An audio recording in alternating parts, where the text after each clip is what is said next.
Hello ನಮಸ್ತೆ friends, welcome back to my YouTube channel. ಎಲ್ಲರೂ ಹೇಗಿದ್ದೀರಾ? ಐ ಹೋಪ್ ಎಲ್ಲ ಚೆನ್ನಾಗಿದ್ದೀರಾ ಅಂತ ಹೇಳ್ತಾ ವಿಡಿಯೋನ ಸ್ಟಾರ್ಟ್ ಮಾಡೋಣ ಬನ್ನಿ. ಯಾರೆಲ್ಲ ನನ್ನ ಚಾನಲ್ನ ಸಬ್ಸ್ಕ್ರೈಬ್ ಮಾಡಿದ್ದೀರಾ ಎಲ್ಲರಿಗೂ ಥ್ಯಾಂಕ್ ಯು. ಸಬ್ಸ್ಕ್ರೈಬ್ ಮಾಡ್ಕೊಳ್ದೆ ವಿಡಿಯೋ ನೋಡ್ತಿದ್ದವರು ಪ್ಲೀಸ್ ಸಬ್ಸ್ಕ್ರೈಬ್ ಮಾಡ್ಕೊಂಡು ವಿಡಿಯೋನ ನೋಡಿ.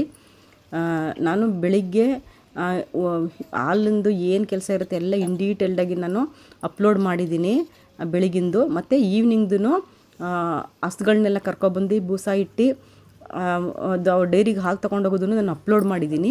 ಇದು ಪಾರ್ಟ್ 2. ಇದು ಅವನು ತಗೊಂಡು ಹೋಗಿದ ಮೇಲೆ ನಾವು 9 ಗಂಟೆಯಲ್ಲಿ ಕ್ಲೀನ್ ಮಾಡುವಂಥದ್ದನ್ನು ನಾನು ಅಪ್ಲೋಡ್ ಮಾಡ್ತಾಯಿದ್ದೀನಿ. ಈ ಬೇಗ ಕೆಲಸ ಸ್ಟಾರ್ಟ್ ಮಾಡಿ ಅವನು 9:30 ಇರೋದ್ರಿಂದ ಅವನೇ ಎಲ್ಲ ತೊಳೆದ್ಕೊಬಿಟ್ಟು ಹೋಗ್ತಾಯಿದ್ದಾನೆ. ಮುಂದೆ ಒಂದು 4-5 ಹಸು ಇರುತ್ತೆ, ಅದನ್ನು ಕೈಯಲ್ಲಿ ಕರ್ಕೊಬೇಕು. ಒಳಗಡೆ ಮಾತ್ರ ನಾವು ಮಿಷಿನ್ ಹಾಕ್ತೀವಿ.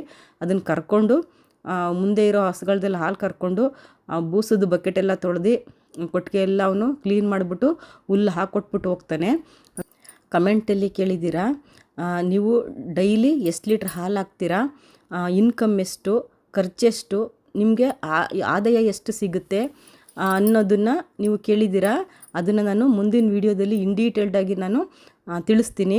ನಾವು ಎಷ್ಟು ಲೀಟ್ರ್ ಹಾಕ್ತೀವಿ, ಖರ್ಚೆಷ್ಟು ಬರುತ್ತೆ, ನಮಗೆ ಎಷ್ಟು ಉಳಿಯುತ್ತೆ ಅನ್ನೋದನ್ನು ನಾನು ನಿಮಗೆ ಮುಂದಿನ ವೀಡಿಯೋದಲ್ಲಿ ನಾನು ತಿಳಿಸ್ತೀನಿ.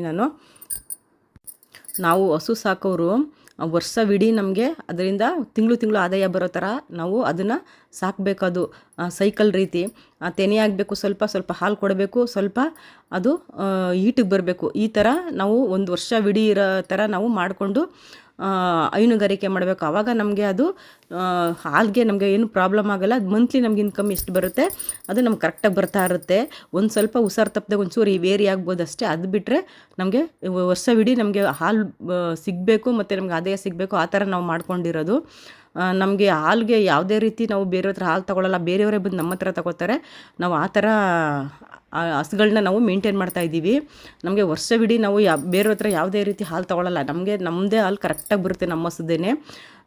ನಾನು ಇನ್ನು ಮುಂದಿನ ವೀಡಿಯೋದಲ್ಲಿ ನಿಮ್ಗೆ ಇನ್ ಡೀಟೇಲಾಗಿ ತಿಳಿಸ್ತೀನಿ. ನಾನು ವೀಡಿಯೋ ನೋಡಿದ್ದಕ್ಕಾಗಿ thank you so very much.